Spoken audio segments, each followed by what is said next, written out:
Let's get right into it. Number 7. The Puppetmaster Smile. You know that person who somehow makes you do the things they want and you end up thinking it was your idea? Yeah, that's not persuasion. That's social sorcery. The Puppetmaster Smile is that calm, confident grin they wear while subtly pulling your mental strings. You'll agree to their plans, defend their choices, and even apologize when they're the ones being awful. It's basically hypnosis without the swinging pocket watch. What's happening here is covert manipulation, a blend of charm, guilt, and timing. Evil personalities, especially those leaning into Machiavellian traits, have an intuitive sense of social control. They understand that the easiest way to dominate someone isn't by shouting, it's by whispering and smiling while they hand you the leash. They use reciprocity, giving small favors just to make you feel indebted, and framing, twisting context until bad behavior sounds reasonable. You don't realize you've been manipulated until you're knee-deep in someone else's plan, wondering when you signed the emotional contract. The worst part? They always look calm. That's part of the performance. While you're scrambling to make sense of everything, they're sipping their latte like an evil CEO of social chess. So if someone's smile feels more like a strategy than an emotion, beware. That's not friendliness, that's reconnaissance. Number 6. The empathy illusion. Some people fake empathy so convincingly that it feels real.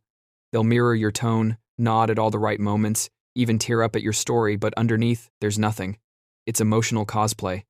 This is cognitive empathy, the ability to understand emotions without feeling them. Psychopaths are notorious for this. They can read your emotions like subtitles on a screen, but never actually experience them.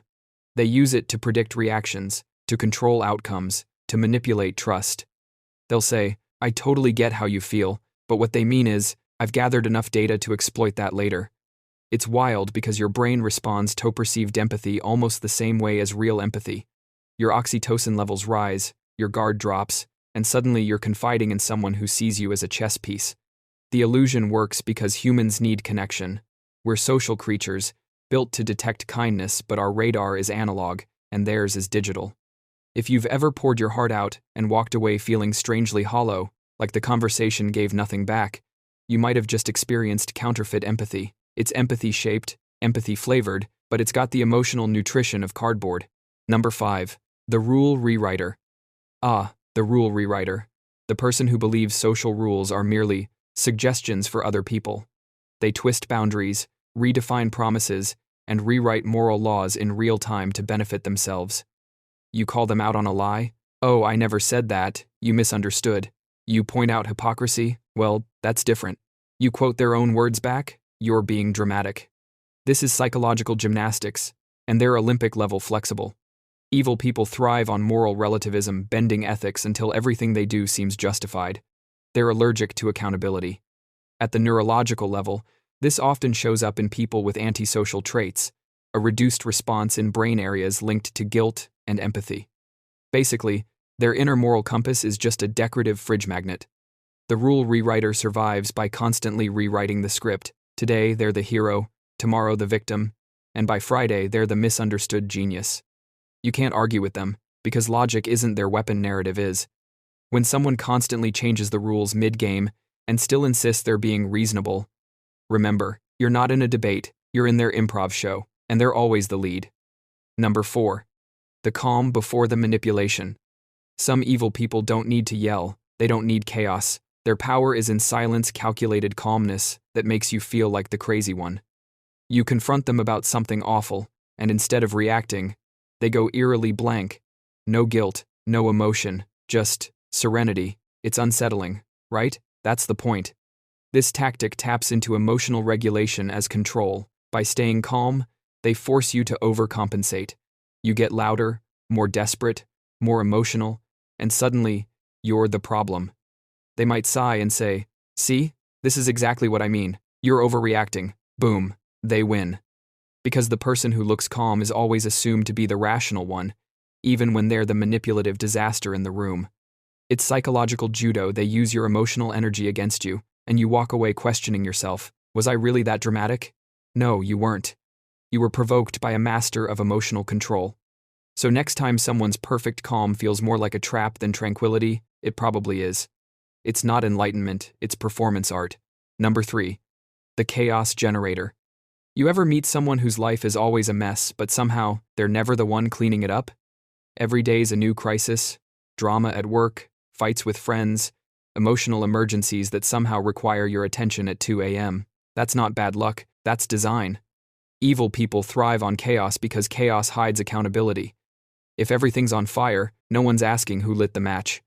In psychology, this relates to intermittent reinforcement, the same principle that keeps people addicted to slot machines. They'll give you love, kindness, or stability, sometimes just enough to keep you invested, and then yank it away. You spend all your energy trying to get back to that brief moment of peace. It's exhausting, and that's the point. When you're tired, you're easier to control. They manufacture storms so you'll cling to them for shelter even though they're the ones controlling the weather. And the irony? If you ever point out the pattern, they'll accuse you of being dramatic. I don't cause drama, it just follows me. Yeah, like smoke, just follows fire. Number 2, the soul accountant. Some people keep emotional ledgers and you're always in debt. They remember every favor, every compliment, every time they helped you out, and they'll collect interest forever. You don't owe them dinner, you owe them devotion. This is transactional manipulation using good deeds as leverage instead of kindness. The psychology behind it? It plays on reciprocity bias, that hardwired human instinct to repay favors. It's great for cooperation, terrible when used by emotional loan sharks. They might say things like, "After everything I've done for you, this is how you treat me?" Or, "I guess I just care more than you do." Their generosity is a weapon. Every kind act comes with invisible strings, and by the time you notice, you're tangled. Healthy relationships are about connection. Evil ones, accounting. You're not a friend or partner, you're a long-term investment with emotional interest rates. So if someone's kindness feels more like a receipt than a gift, that's not generosity, that's psychological debt collection. Number 1, the mirror monster. Here's the scariest trick of all, the evil person who becomes you. They start by studying you like a research project. Your hobbies, your slang, your music taste, your insecurities, every little detail gets filed away. Then they start reflecting it back, piece by piece, until you feel like you've met your soulmate. Oh my God, you love that band too? You hate small talk? Same. You feel misunderstood? Wow, me too. But here's the twist. They're not relating to you, they're rehearsing you. This behavior taps into mirroring a normal human bonding process where we subconsciously mimic each other's body language and speech patterns. Except, for manipulators, it's not subconscious at all. It's strategic. They're manufacturing emotional intimacy to fast-forward trust. It's why you feel an instant connection because you're literally talking to your own reflection. And just when you're hooked, they change. The mask slips. The jokes stop landing. Suddenly, they're cold, distant, even hostile. You're left wondering what you did wrong, when in reality, you were never talking to a real person in the first place. You were falling in love with a performance your own personality played back at you like a highlight reel. When the mirror monster leaves, they often take parts of your identity with them. You'll hear your own words coming out of their mouth when they talk to someone new. It's eerie, like watching a thief wearing your favorite skin. Psychologically, this is called identity theft of the emotional kind, a tactic often seen in narcissists and sociopaths. It's about control, admiration, and the satisfaction of consuming another person's sense of self. So if someone seems too perfect, too similar, too you, it might not be fate. It might be someone who doesn't want to know you. They want to be you. That's all for today. I'll be making similar videos in the future. Subscribe to see them.